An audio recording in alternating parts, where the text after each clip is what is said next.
Foi há alguns anos, em uma cidade do meio oeste americano. E pelo que sei, a história é que o ladrão nunca foi pego. E na verdade, o que li foi que ele nunca foi perseguido. Então ninguém sabe realmente seu nome, mas esse crime foi lembrado por muito tempo. Deixe-me contar a você o que esse jovem fez em uma loja de conveniência local em sua comunidade. Ele elaborou um plano e o que ele faria seria entrar em uma loja de conveniência, algo muito parecido com o qual tem por aí, seja qual for, e entregaria ao caixa, a pessoa que estava lá, $20. Esse foi o plano que ele elaborou. E quando abrissem a caixa registradora, ao dar os $20, ele tiraria o dinheiro da caixa registradora aberta. Esse era o plano. Assim, entregava os $20 quando eles iam ao caixa e compravam algo barato, como chicletes.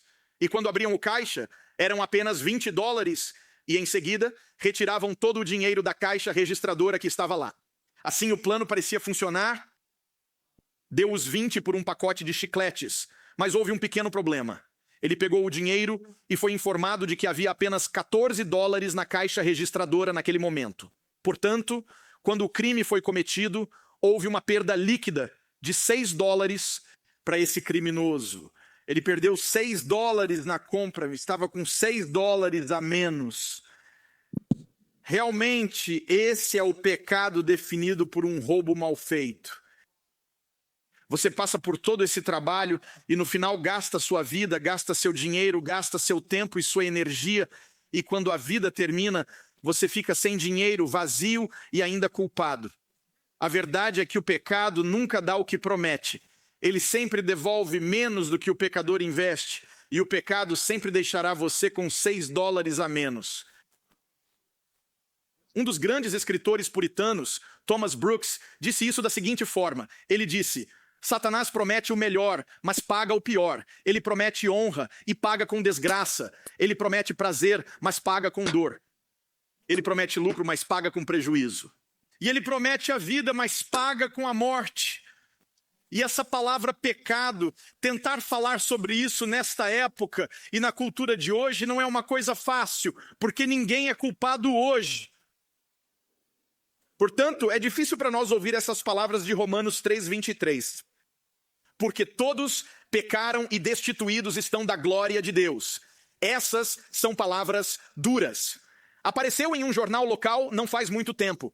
Eu não sei de onde o editor tirou a coragem, mas ele colocou isso em um editorial e dizia o seguinte: caros colegas, temos um problema sério. Todos nós pensamos que somos bons, mas Jesus diz que não somos. Atenciosamente, o editor. Na realidade, de acordo com Romanos 3:23, todos são culpados. Tenha sempre isso em mente. Quando você culpa os outros, abre mão de seu poder de mudar. Quando culpa os outros, você abre mão do poder de mudar. Veja, há uma grande diferença entre dizer cometi um erro e pequei. Essas são duas coisas importantes. Dizer que cometi um erro retira a propriedade. Dizer que cometi um erro elimina de fato o cometimento de um ato rebelde e o transforma em um incidente, em um acidental. Veja, deixe-me dizer isso a você desta forma. Quando as pessoas se veem como vítimas, lá vem ele agora, ouça a igreja, então elas não são parte de uma queda, elas estão apenas envolvidas em um acidente. Quando as pessoas se veem como vítimas, você não faz parte da queda de Gênesis 3, mas está envolvido simplesmente como em um acidente da cultura. Não tive a cultura certa em casa, nem educação, nem a comunidade em que vivo, nem nossa sociedade, nem mesmo nosso governo. E se você não sabe, isso é importante. Se você não conhece a gravidade de uma doença, então não pode apreciar a cura. E é por isso que isso é importante. Veja, se o pecado não existe, então não há necessidade de Jesus. Eu vou repetir. O que você precisa, se você remover o pecado como o problema fundamental com o qual nos deparamos, pois todos pecaram, não há necessidade de um Salvador. E é por isso que a remoção dessa palavra, a remoção de Deus, essas duas palavras andam juntas, pois a única resposta é que precisamos de educação.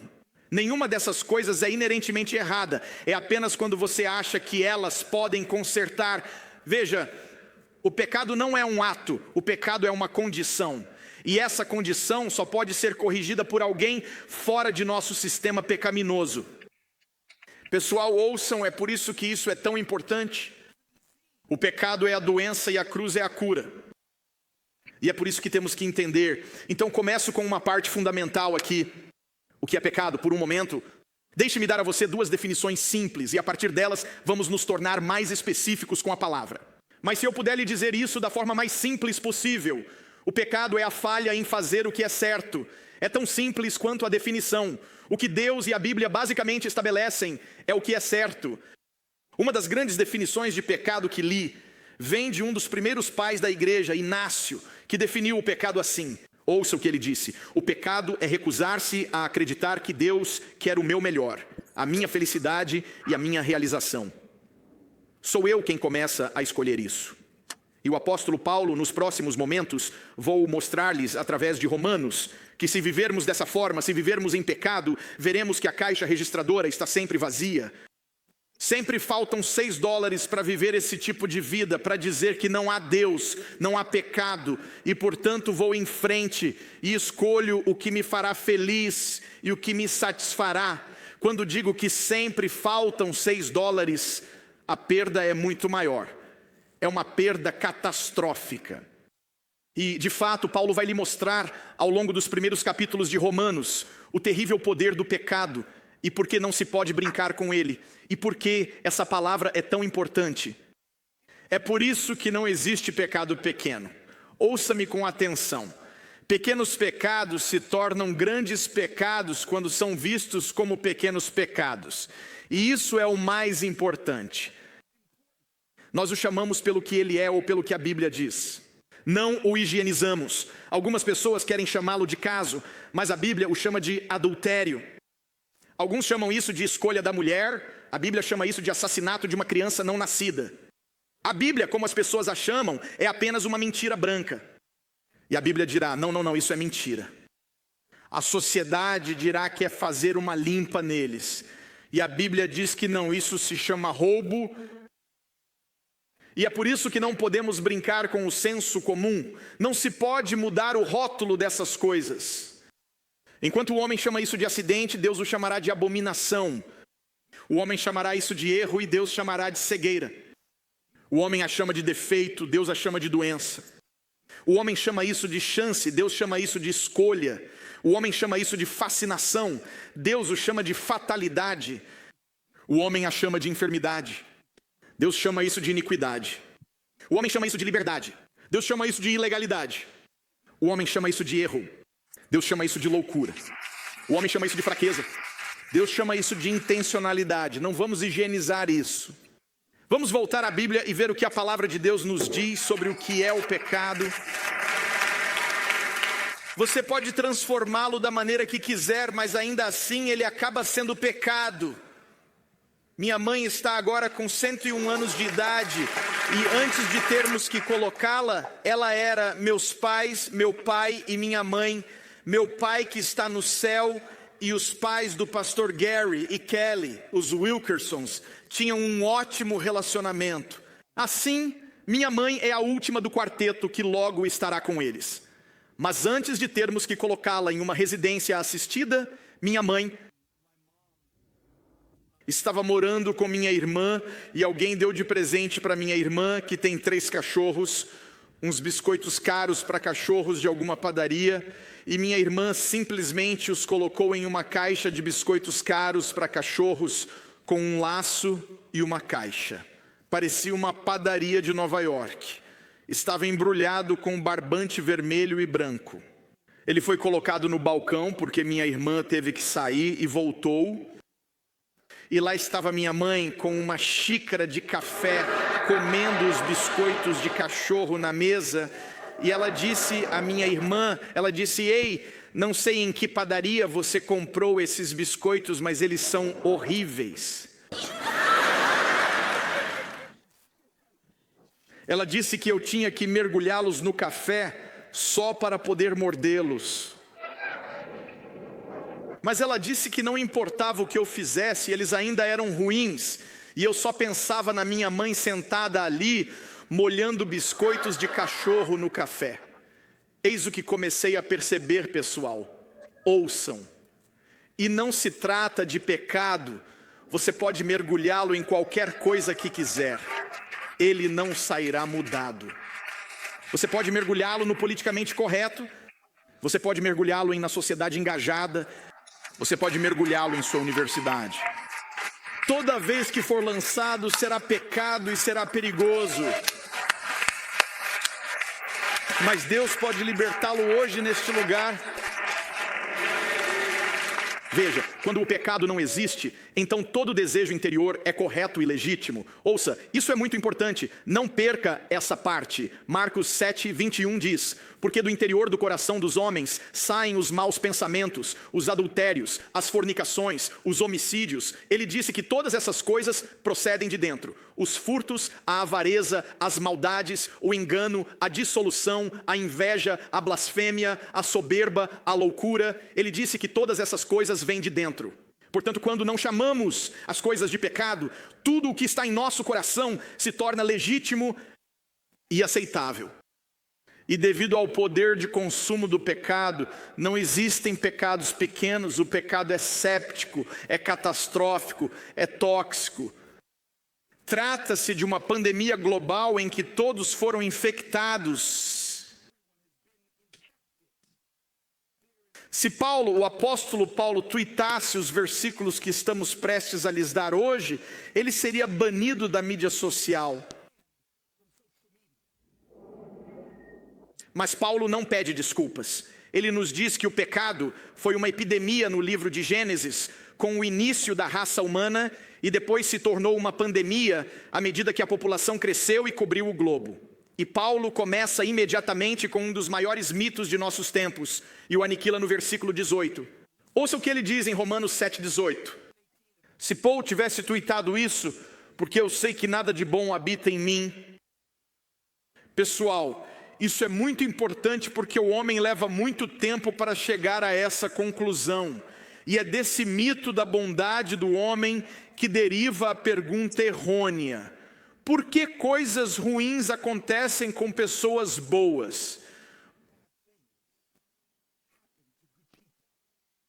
É aí que vem a pergunta, porque quando você exclui o pecado em Romanos 7:18, você exclui o coração que precisa ser perdoado, mudado e consertado por Cristo. Quando você deixa isso de fora, então não acreditamos no que Paulo disse, que nenhum bem habita em mim, e de repente temos esse mito de que alguns de vocês fizeram essa pergunta, alguns de vocês fizeram essa pergunta ao redor do mundo, fizeram a pergunta na Espanha e no Reino Unido. Aqueles que estão assistindo da Holanda farão a pergunta, e a pergunta é a seguinte: por que coisas ruins acontecem com pessoas boas? Ok, vou lhe dar a resposta mais simples para isso. Aqui vai. Apenas uma vez uma coisa ruim aconteceu a uma pessoa boa. Eles o crucificaram. É isso. Essa é a melhor resposta que posso dar. Apenas uma vez uma coisa ruim aconteceu a uma pessoa boa. Eles o crucificaram, mas essa crucificação nos libertou do poder do pecado que parece vir contra nós. Então, enquanto nos preparamos para mergulhar fundo aqui, deixe-me contar uma história incrível que ouvi de uma igreja do Brooklyn em meados de 1800. Henry Ward Beecher foi perguntado certa vez por um jovem pregador da cidade de Nova York. Ele disse: como ele pode evitar que sua congregação adormeça durante seus sermões? Portanto, Henry Ward Beecher disse o seguinte: eu tenho um grupo de homens que vigia os que dormem na igreja, disse ele, e eu lhes dei a seguinte instrução: se virem alguém cochilando, dormindo ou passando pelas brasas, aqui vai, disse ele, corram para o púlpito e me acordem imediatamente. Porque se eu estiver pregando o evangelho, ninguém estará dormindo e saberá que esse evangelho está vivo e que Deus está fazendo algo. Você entendeu isso? Acordem os pregadores. Se a congregação está dormindo, não é por sua causa, é por causa daqui. Talvez um pouco de você. Oro para que você ouça isso em minha voz. Oro para que você ouça isso nas palavras do apóstolo Paulo. Porque não é possível entender a magnitude do perdão a menos que entendamos a sujeira e a força do pecado. E não há ninguém aqui que esteja observando o mundo e os Estados Unidos que seja rico o suficiente, forte o suficiente ou bom o suficiente para controlar o pecado. Ele é diabólico, é sujo, ele virá. Lembro-me de Nick Cruz me contando a história dos primeiros dias do desafio jovem do Brooklyn. Pense na força do pecado. Nick Cruz estará conosco para o fogo em nossos ossos. E como Nick, eu me lembro da história, ele disse que nos primeiros anos havia um jovem que entrou e era tão viciado em heroína. E ele disse que queria tanto ser entregue que pediu aos diretores que o algemassem a um radiador, porque ele tinha tanta certeza de que se tivesse liberdade, iria comprar heroína nas ruas. E na década de 50, no final da década de 50, eles concordaram e o algemaram, porque ele disse, não quero sair, quero ser libertado. E o algemaram. E pessoal, disse Nick na manhã seguinte, o radiador havia desaparecido. Essa é a força do pecado. Para nós nova-iorquinos que sabemos como é pesado um radiador, havia um homem andando pelas ruas do Brooklyn com um radiador. Essa é a força do pecado, pessoal, porque foi isso que aconteceu. Guardem isso, um velho puritano. Não me lembro quem disse, não percam isso, entendam isso, entendam isso. O pecado é tão forte que fez do diabo o diabo. Satanás não criou o pecado. O pecado fez do diabo o diabo. É por isso que isso é tão, sabe... Eu nem ia dizer isso, mas quero dizer porque não me importo. Então deixe-me dizer isso. Tenham isso em mente. O pecado, quanto mais tempo você estiver em pecado, aí vem. Quanto mais tempo você estiver em pecado, você não fica mais inteligente. Você fica mais burro. Desculpe-me pelas palavras, mas você precisa ouvir isso. Você já notou isso? Quanto mais tempo você peca, você não fica mais sábio em relação ao que está fazendo. Por falta de palavras melhores, você fica mais burro. Você começa a ficar, a escuridão parece vir sobre nós. E poderíamos supor que, com o passar do tempo, um homem que peca saberia um pouco mais sobre o pecado, sua sujeira, mas isso não acontece. É por isso que, deixe-me apenas dizer isso, anote isso, você não verá isso na tela, anote isso. O pecado não envelhece bem as pessoas, não existem pecadores bons, gentis, felizes e velhos. O pecado não envelhece bem. Ele começa a se corroer e corromper. E é por isso que temos que ir atrás disso. É por isso que, não me lembro quem disse isso, mas disseram que o pecado o levará mais longe do que você quer ir. O manterá mais tempo do que você quer ficar e custará mais do que você quer pagar. Então o apóstolo Paulo diz que para evitar isso, o apóstolo Paulo diz, deixe-me dizer, prepare-se agora, você terá que escrever, tirar fotos, o que quer que precise fazer, fazer capturas de tela, se estiver assistindo em casa, apenas pause no laptop.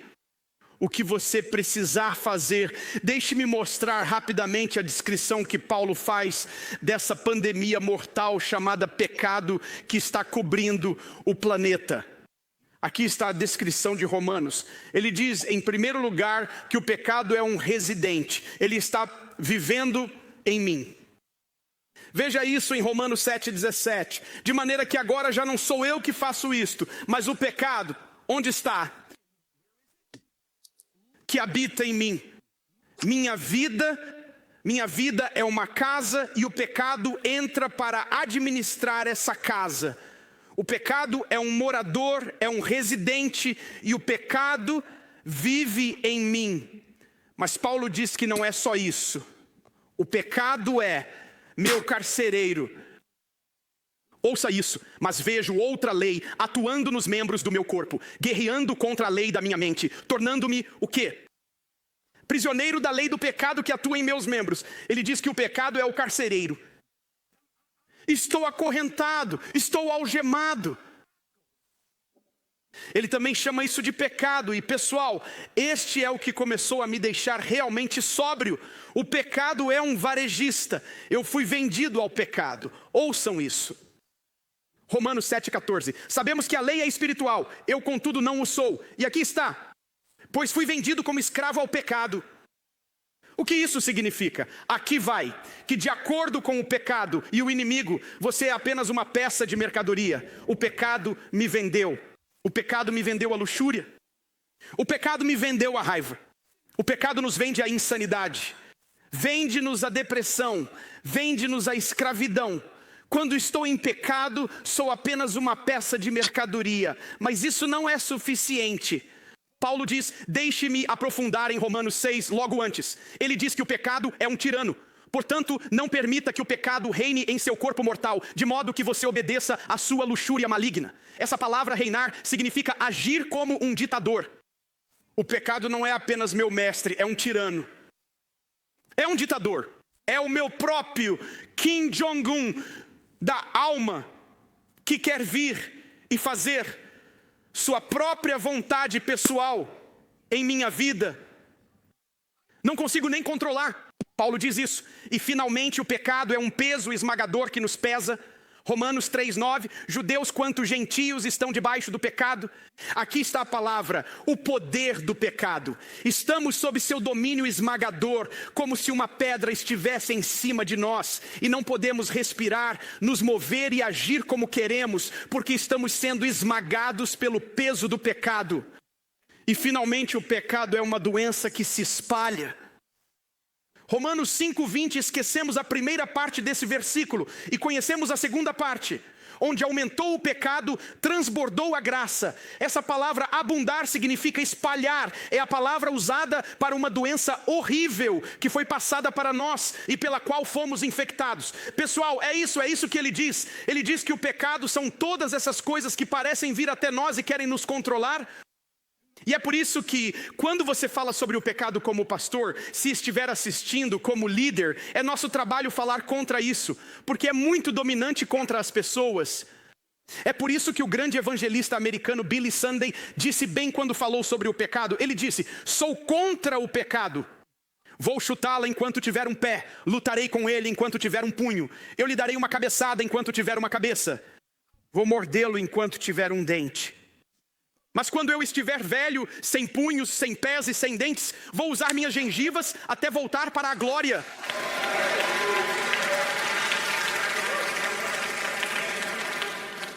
Ouça novamente. O pecado é um inquilino que não vai embora.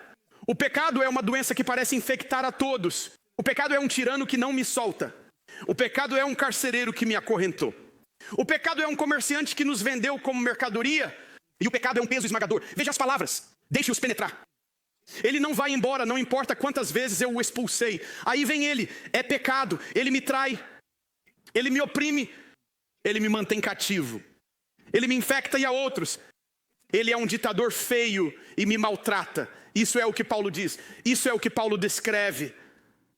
Ele era um cientista, um escultor e um engenheiro. Ele era um pintor e um filósofo. Ele era até mesmo músico. E um homem que, segundo os historiadores, nunca mais veremos outro dotado de tantos dons e habilidades dados por Deus. Mas um de seus maiores dons, uma de suas maiores obras que ele produziu, foi uma pintura chamada A Última Ceia. Seu nome era Leonardo da Vinci. A pintura da Última Ceia é uma obra-prima. E as pessoas se esquecem de que o cenário da Última Ceia foi o momento chocante em que ouviram, alguém vai me trair. E uma das coisas que Da Vinci fez foi pintar as expressões que você vê nos 12 discípulos, literalmente os rostos das pessoas. Eles não eram apenas abstratos. Ele trouxe modelos e pintou seus rostos. E em 1495, quando estava pintando o rosto de Cristo, ele procurou por muito tempo o rosto certo. E ele disse que em uma das igrejas da Itália encontrou um menino chamado Pietro Bandinelli. Ele disse que seu rosto era como o de um anjo. Ele olhou para esse menino e disse, esse é Cristo, esse é o rosto que vou usar para Cristo. Ele disse que viu algo, viu pureza, viu algo em Pietro, E a história diz que o último rosto que lhe faltava era o de Judas Iscariotes, aquele que o trairia. E a história continua dizendo que levou 3 anos, quando ele começou a missão, 1495, para pintar isso, tudo foi feito, exceto Judas. Em 1495, todos os discípulos foram pintados, exceto um, Judas Iscariotes. Ele precisava de um que lhe permitisse ver a face da traição. Ele veria o traidor. Ele veria alguém onde o pecado está corroendo. Ele venderia o Cristo. E ele disse que depois de 3 anos e de uma longa e árdua busca, encontrou um homem nas favelas, e Leonardo afirmou que o rosto dele o fez estremecer. Ele trouxe o homem e ia lhe dar dinheiro. Ele não sabia o que o homem faria com o dinheiro. Ele perguntou seu nome e ele respondeu: sou Pietro. Sou o homem que você pintou há 3 anos como sendo Cristo. Sou Pietro Bandinelli. Pensem por um momento, pessoal. Pietro esteve sob o poder do pecado por 3 anos. 3 anos antes, você é pintado como Cristo. Deixado sob o pecado, você é pintado como Judas. Não perca essa oportunidade, pois o que o pecado faz é fasciná-lo e depois assassiná-lo. É isso que ele faz. Isso começa a fasciná-lo. E em 3 anos, Cristo agora se torna Judas nesse momento. Pecado não é uma palavra sentimental e doce. É uma explosão radical e violenta na alma. E não tenho poder para me consertar. Preciso de algo, preciso de alguém para me consertar. Agora, pessoal, quero ler para vocês Romanos 7, pois estamos chegando ao fim. Ouçam, vou ler Romanos capítulo 7 para você. Li novamente esta manhã, sem nenhum outro motivo, fiquei tão tocado por essa passagem. Lágrimas brotaram em meus olhos quando comecei a me aprofundar cada vez mais no que o pecado faz, no que o pecado é, e a pensar em Pietro, apenas 3 anos do que o pecado faz em sua vida. Comecei a ler Romanos 7 novamente hoje de manhã, e enquanto sussurrava as palavras, eu as dizia. Meu coração se encheu de emoção ao pensar em um homem que sentia a tirania, sentia a escravidão, o diretor da prisão sentia o invasor, o morador que não queria sair, sentia a doença que se espalhava por todas as partes de seu corpo, o pecado que estava chegando. Quero lê-la da tradução da mensagem. Ouçam o que o apóstolo Paulo diz. Se não tiver trazido sua Bíblia, se estiver assistindo online, apenas ouça essas palavras. Ele diz: entretanto, preciso de algo mais, diz o apóstolo Paulo, pois se conheço a lei e mesmo assim não posso guardá-la, e se o poder do pecado dentro de mim insiste em sabotar minhas melhores intenções, obviamente preciso de ajuda. Entendo que não posso cumpri-la, posso desejar, mas não posso fazer. Decido fazer o bem, mas de fato não o faço. Decido não fazer o mal, mas acabo fazendo de um modo ou de outro. Minhas decisões não resultam em ações. Algo está muito errado no meu interior e sempre tira o melhor de mim. Versículo 21, isso acontece tanto que já é previsível. No momento em que decido fazer o bem, o pecado está lá para me derrubar. É pura verdade que eu me alegro nos mandamentos de Deus, mas é óbvio que nem tudo em mim é festa. Partes de mim se rebelam em segredo, e quando menos espero, elas assumem o controle. Ouça isto, já tentei de tudo, mas nada resolve. Já tentei de tudo, mas nada resolve, já não aguento mais. Não há ninguém que possa me ajudar. Então Paulo diz, não é essa a verdadeira pergunta? E aleluia, pelo versículo 25, a resposta, graças a Deus, é que Jesus Cristo pode e me ajuda, que Ele agiu para consertar as coisas nesta vida de contradições com a qual quero servir a Deus de todo o coração e mente, mas sou puxado pela influência do pecado e acabo fazendo algo que não desejo. O apóstolo Paulo diz que há uma resposta. E o que ele estava dizendo era que quando Jesus viesse, aqui está, pessoal, ele quebraria o poder do ditador. Ele leva o comerciante à falência. Ele abre as portas trancadas para o diretor da prisão. Ele me dá um atestado de saúde para a minha doença. Ele desatou esse peso que estava ligado a mim e me libertou hoje. Deus me liberta, Deus me liberta, Deus me liberta. Aleluia. Pessoal, é por isso que ser perdoado não significa simplesmente ir para o céu. Você sabe o que é o perdão? O perdão é uma revolução. O perdão é a derrubada de um ditador. O perdão é um golpe contra o pecado. Está entendendo? Ele quebra o poder do tirano. Ele olha para o ocupante dentro de mim e diz: você está fora, eu estou dentro.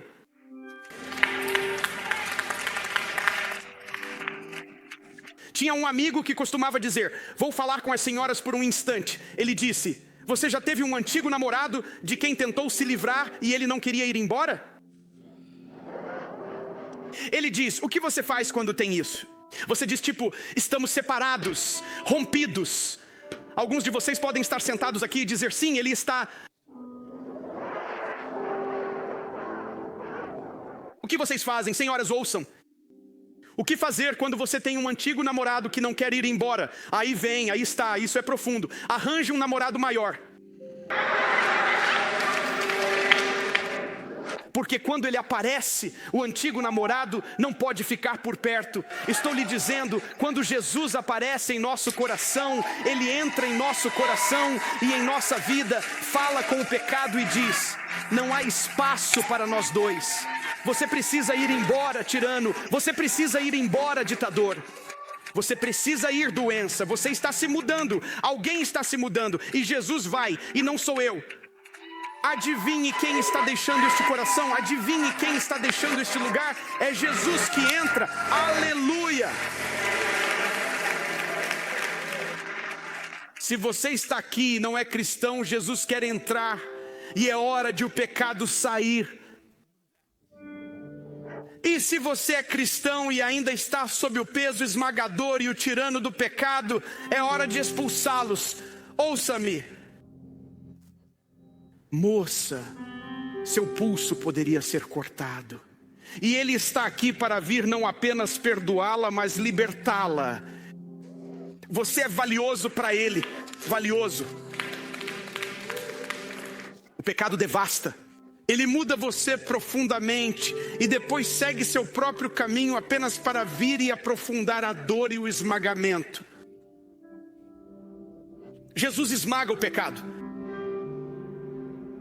E é como C.S. Lewis disse sobre a sociedade, até mesmo sobre a religião. Ele diz que temos essa estranha ilusão de que o tempo cancela o pecado, mas o mero tempo não faz nada com o fato ou a culpa do pecado.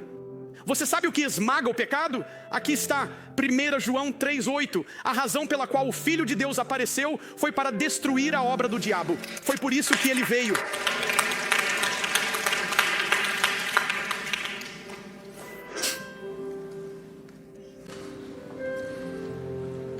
Quero que vocês fiquem de pé comigo enquanto nos preparamos para fechar. Há várias anotações na tela, mas vou ignorar a maioria delas, porque preciso lhes contar algo que acabei de ler esta manhã. Você está no topo de sua carreira, é considerado... O dinheiro nunca é um problema, você é considerado um ator de primeira linha e tudo o mais. E acabei de ler este artigo hoje de manhã.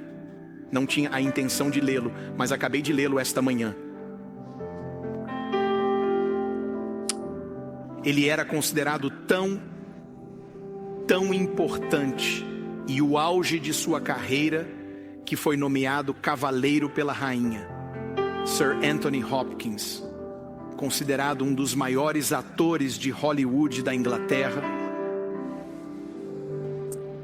Ele disse que desde a década de 1970 não conseguia se livrar do vício do álcool que estava arruinando sua vida.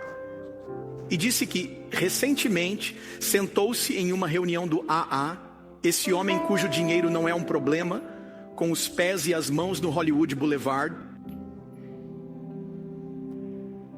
Ter um Anthony Hopkins, Sir Anthony Hopkins em seu filme, significa que ele precisa ter algum tipo de peso ou algum tipo de audiência.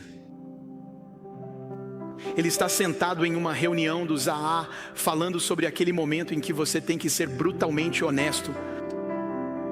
E simplesmente disse que depois de 30 ou 40 anos não consigo me libertar. E ele disse que uma pergunta mudou sua vida. uma pergunta. Ele disse que uma senhora sem nome olhou para esse homem e disse: por que você não tenta Deus? Foi o que ela disse. E Anthony Hopkins disse: naquele momento passei de ateu a crente. Ele disse que sou ateu há 40 anos e disse: o ateísmo não me levou a lugar algum. Ele disse, em suas palavras, que o desejo por álcool foi quebrado imediatamente. Você pode ler a história. Acabei de lê-la esta manhã. Ele disse: em um momento. Foi como se você tivesse trazido o matador de tiranos, o curador de doenças, o removedor de invasores, o esmagador de pesos e dissesse: saiam todos, esta é a minha casa agora. Minha casa.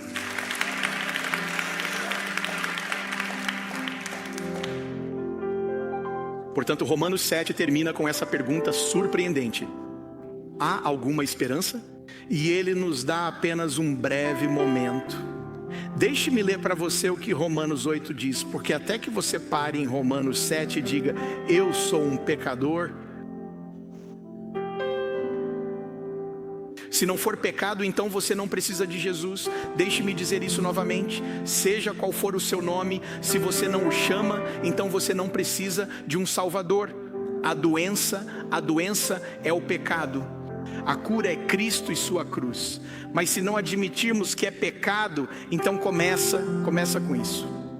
Deixe-me ler para você o restante da história, porque se não conseguirmos resolver essa questão do pecado, você não conseguirá entrar em Romanos 8, você está transgredindo. Não é possível obter as promessas de Romanos 8 sem a confissão de Romanos 7. Você não pode olhar para Romanos e pensar: todas as coisas contribuem juntamente para o bem. Isso não é seu até que você diga: espere, estou bagunçado. Romanos 7. Então posso entrar em Romanos 8, mas tenho um Jesus que pode me libertar. Tenho um Cristo que pode fazer isso. É com isso que encerramos. Aqui está. Romanos 8, versículo 1. Vamos continuar com a mensagem. Com a chegada de Jesus, o Messias, o dilema fatal foi resolvido. Os que estão em Cristo não precisam mais viver numa nuvem escura e depressiva. Eu gamei esta parte. Um novo poder está atuando. O Espírito da vida em Cristo, como um vento forte, limpou totalmente o ar, libertando vocês de uma tirania brutal nas mãos do pecado e da morte. E aqui está. Eu amo o próximo versículo. Aqui vem. E Deus foi direto ao ponto. Vocês perderam isso? Alguém entendeu essa parte certo? Você entendeu? Todos os outros dizem: acorde o pregador. Acorde o pregador. Se eles não entenderem, dê uma olhada nisso. Deus foi ao ponto quando enviou seu próprio filho. Vou lhe dar mais uma chance. Aqui está ela. Deixe-me dizer por que você deve ser feliz. São 1145. Vou terminar cedo. E se você não se animar, tenho mais 15 minutos de coisas que farei. Eu farei. Essa é a natureza pecaminosa dentro de mim. Esse é o espírito de vingança dentro de mim. Aqui vem. Deus foi direto ao ponto com excentricidade. Aqui está. Ele não lidou com o problema como algo remoto e sem importância. Em seu Filho Jesus, ele assumiu pessoalmente a condição humana, entrou na bagunça desordenada da humanidade, em dificuldades para corrigi-la de uma vez por todas. Aleluia. Aleluia. Amém.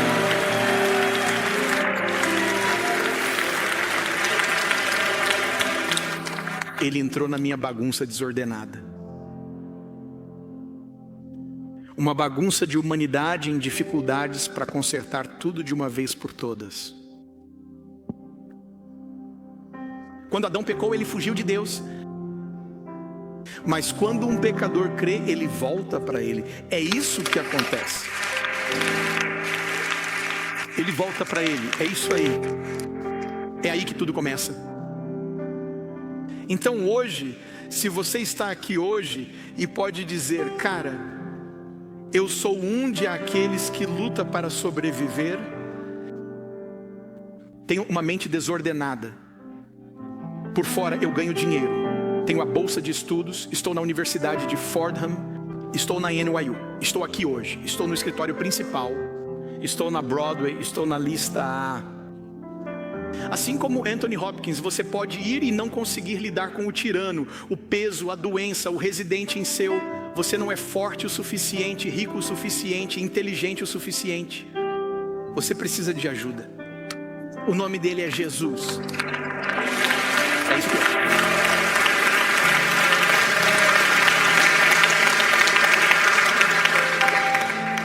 Toda a cabeça erguida. Ninguém abaixa a cabeça. Todos os olhos abertos. Isso é um negócio. Porque alguns de vocês estão cansados de viver com $6 a menos. Você está tão cansado disso, tudo o que você faz fica vazio. Você se sente culpado e está pensando, onde está a ajuda? Esse foi o clamor de Romanos 7. Mas Jesus veio para libertá-lo hoje. Quero convidá-lo para um relacionamento com Ele. Ele vai direto ao ponto e diz, deixe-me entrar e mudar você. Deixe-me mudar você de dentro para fora. E esse novo relacionamento é chamado simplesmente de nascer de novo. É exatamente isso. É nascer de novo. O que isso significa, pastor? Você terá uma nova chance, mas é isso mesmo. Você não tem apenas uma segunda chance, você tem a única chance de que precisa para viver em vitória com Cristo dentro de você. Com Cristo dentro de você. A vitória é iminente. Deus entra e muda você. Alguns de vocês estão tão cansados de viver com $6 a menos que dizem, preciso deles em minha vida. Eu preciso disso. Isso tomou conta. Minha vida está $6 a menos, mas hoje eu quero Cristo na minha vida. Eu quero que minha vida mude. Ouça, pessoal, há muita coisa em jogo para se preocupar com seu carro no momento. Há muita coisa em jogo para pensar, preciso validar isso para não pagar o preço total pelo meu carro.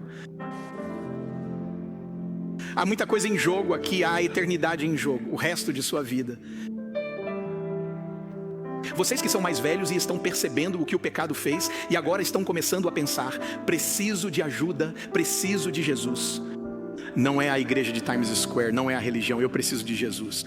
O cristianismo não é chegar a um lugar, é chegar a uma pessoa. E se você estiver na varanda, no anexo, no andar principal, assistindo online, quero que me ouça. Pastor, os $6 a menos chega com isso. Quero Cristo em mim, quero que minha vida mude. Preciso dele em mim. Sem qualquer hesitação, se é você, levante sua mão e o mais alto que puder. Diga, preciso dele em mim. Preciso dele em mim, em mim, em mim. Levanta, levanta, levantar. Levantar. Vou dizer o que vou fazer. Ouça. Quero que você mostre suas mãos. Não fique parado. Saia de seu assento e desce aqui. Saia de seu assento o mais rápido possível. Varanda, vou esperar por você. Vamos lá. Varanda, saia e caminhe até aqui. Hoje será um novo dia. Ele vai libertá-lo hoje. Vamos lá. Saia de seu assento agora mesmo. Não fique esperando. Deus vai libertá-lo hoje. Varanda, vamos lá. Andar principal, vamos lá. Online, aguardem aí. Vamos começar a orar com você online. Não nos esquecemos de vocês na Nigéria e em Ruanda. Não nos esquecemos. Saia de seu assento. Você está dizendo, preciso que Deus me liberte hoje. Preciso de liberdade hoje. Rápido, saia daqui e se precisar pegar seu amigo, vá embora. Vamos lá, vamos embora. Eu vou com você. Hoje você sai de seu assento. Esperamos por você. Varanda, desça aqui. Vamos esperar porque sei que demora um pouco para descer. Podemos ir até lá, Mark? Podemos? O terceiro verso novamente. Meu pecado, ó, a felicidade. My sin, oh, the bliss of this glory. My sin not in part. My sin not in part, but the whole is nailed to the cross. Come on, sing it, church. Is nailed to the cross, and I bear it no more. Come on, praise the Lord, praise the Lord. Oh, sing it one more time. My sin, oh the bliss. My sin, oh the bliss. Come on, sing it again. My sin, sing it, everybody. My sin, oh the bliss of this glorious thought. My sin not in part. My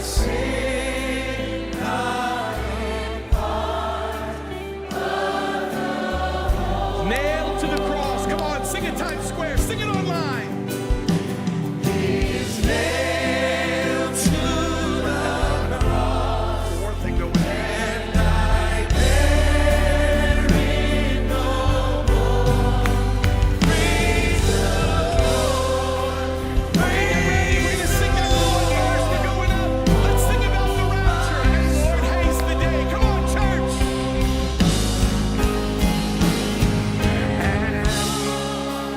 haste the day when the face shines. This is about the rapture now. The clouds be rolled back. Clouds be rolled back and such a storm. Come on, get ready, church.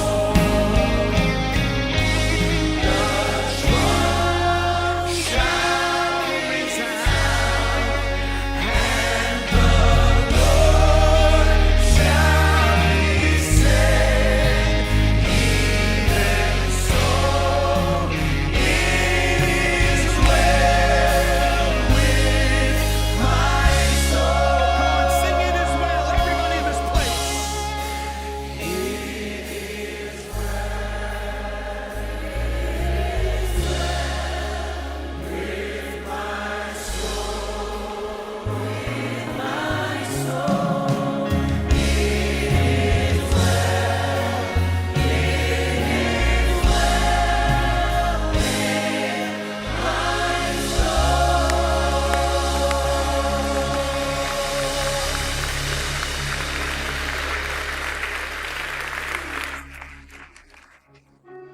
Este será um dia de liberdade para você. Este será o caminho.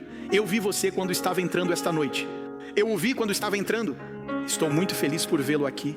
Este será um dia de liberdade aqui mesmo. Esse peso esmagador, esse tirano, o diretor da prisão, a doença que parece querer vir e nos controlar, hoje Deus o quebra.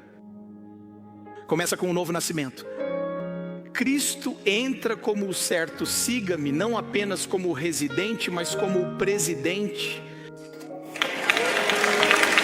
Ele chega e diz: agora sou eu quem manda, todos para fora. Agora ouçam, quando ele entrar, vai começar a trocar os móveis. Talvez algumas pessoas sejam expulsas de sua vida, mas ele é o presidente agora. Portanto, é ele quem controla tudo. A Bíblia diz que ninguém pode ver o reino do céu se não nascer de novo. E hoje é nesse ponto que estamos. Estamos dizendo: Deus, entre. Sempre dizemos que é tão simples quanto o quê? A, B, C. A primeira delas é esta: admitir o quê? Que sou um pecador. Isso é Romanos 7. B, crer que Deus enviou seu Filho para acabar com o poder do pecado. Isso é em Romanos 7 e 8. E então C, confessá-lo como Senhor. Isso é Romanos 10. Isso significa que agora você está no comando. Eu o confesso como o presidente, como o Senhor da minha vida. Quero que todos nós oremos juntos. Vamos lá, vamos todos dizer: querido Senhor Jesus, eu creio que você é o Filho de Deus. Creio que na cruz o Senhor levou meu pecado, minha vergonha, minha culpa e morreu por isso. Você enfrentou o inferno por mim, para que eu não tivesse que ir. Você ressuscitou dos mortos para me dar um lugar no céu, um propósito na terra e um relacionamento com seu Pai. Hoje, Senhor Jesus, eu me afasto do meu pecado para nascer de novo. Vamos, diga isso comigo em voz alta. Deus é meu Pai. Jesus é meu Salvador. O Espírito Santo é meu ajudante.